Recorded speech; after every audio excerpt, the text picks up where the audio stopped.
Freeze Drying Mama, I also am expanding Freeze Drying Mama. So I'm expanding it to also include Ready Prepper Mama. It's really interesting because I get a lot of questions from people like, where have you been? I haven't seen videos, I haven't seen any content from you in a while. And that's because I am doing a lot of other things, not just freeze drying. I really enjoy freeze drying. If you've seen any of my videos, you know I love it. I love, love, love it. But I have noticed that it leaves holes in my food storage. So ignore my house. We had Lake Day yesterday. I'm also in the middle of a whole bunch of canning stuff.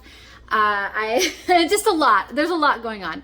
And I have my son coming back from his mission. Remember we did the Thanksgiving dinner that I sent to him, which it turned out phenomenal. So there's, woohoo, that's exciting.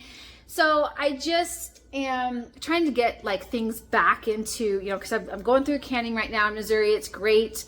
Gardening season, great for the reaping what you sow kind of a season. There's a lot of great things going on, but I'm also going through my freezer and trying to empty my freezer.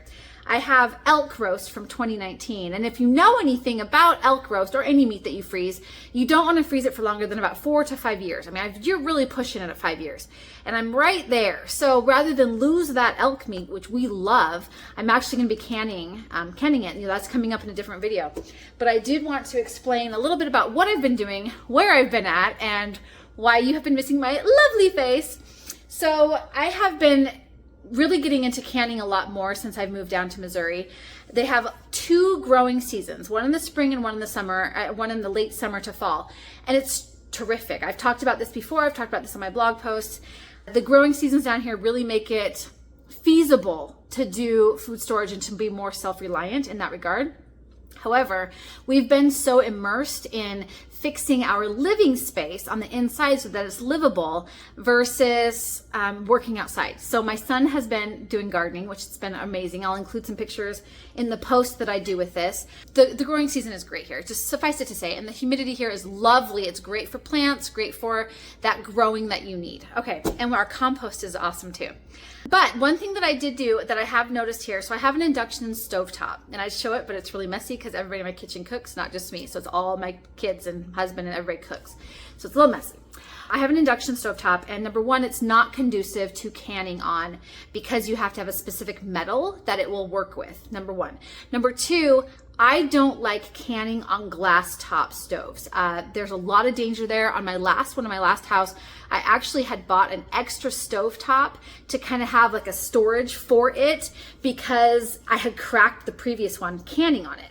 I don't have an extra $800 or $900 lying around to replace those often. So for me, glass stovetop canning doesn't work. Now, if it works for you, great. This is something else I'm going to get into in just a minute. So then what I was doing is when I would can, we would have our propane, our dual propane burners. We have like those big, huge camp stove burners. We have one of them and they have the 2 burners on it. And I would have to take that downstairs by my canning kitchen.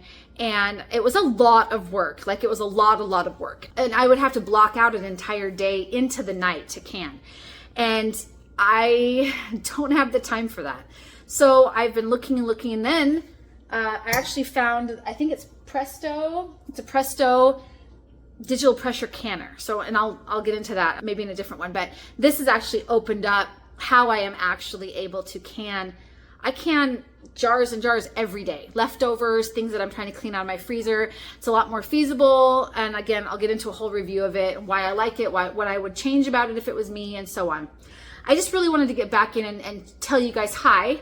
It's been a while. I'm back, Freeze Drying Mama and Ready Prepper Mama. And I'm doing a bunch of things with this channel, not just freeze drying. If you don't want to stick around, that's totally fine. But I do have the freeze drying playlist that you can like and subscribe to just the playlist. If you don't want to go into the Ready Prepper stuff, other food storage angles, canning, dehydrating. I am into rebel canning. I am in Amish country and they do not do things according to the USDA's rules. And I have not been doing things according to the USDA rules for the last 3 years since I've been here. And the food is phenomenal and it's fine. So if you're like one of those people who really likes to follow the government, really likes to stick to their rules, I totally get it. Absolute respect for that. I have a lot of science education and I know how to test things. And I have been testing pH levels and I've been testing a lot of this kind of stuff, what's sealing and what's not. And I have to tell you, Rebel canning is phenomenal. I love it. So anyways, I will also be talking about Rebel canning things here on my channel, but I'm also talking about standard pressure canning, which again, I'm really falling in love with, even more so now that it's more accessible to me. Freeze drying is expensive. If that's something that you're like not really getting into, I have some videos coming up on how you can actually make it more affordable for you and your maybe people in your community, or some kind of a co-op. I have plans and ideas for you guys to kind of figure things out for your community. Do I think food storage is important? I think it's more important than it has ever been in the history of our country. This is even with the depression that we had, the Great Depression. I think that we are coming up on some times that if we don't have food put aside and we don't know how to do these things that we need to do, I think that we're going to really find that neighbor is going to be against neighbor, town against town, county against county. And I don't want that for us. I believe that we have so much that we can save for each other. I think that especially as Americans, I've seen it. If I start crying, forgive me, but I've seen the unity that we can pull together, and I've seen the way that we can help each other, and I've seen the way that we can care for each other and love each other. And I just really want to make sure that we are kind of pushing that unity here. And I don't care what you use your freeze dryer for. I don't care what you can. What you do in your kitchen is what you do in your kitchen. How you want to feed your family is how you're going to feed your family. There is no shame here. And I'm going to say that repeatedly. I do not want you to shame anybody on my, anybody that comes in and says, oh, I do it this way, or oh, I do it this way. Don't worry about it. You do you. And if you have a different method for doing something, yay, woohoo, that's amazing. If you are just trying to learn different ways to do stuff, again, super awesome.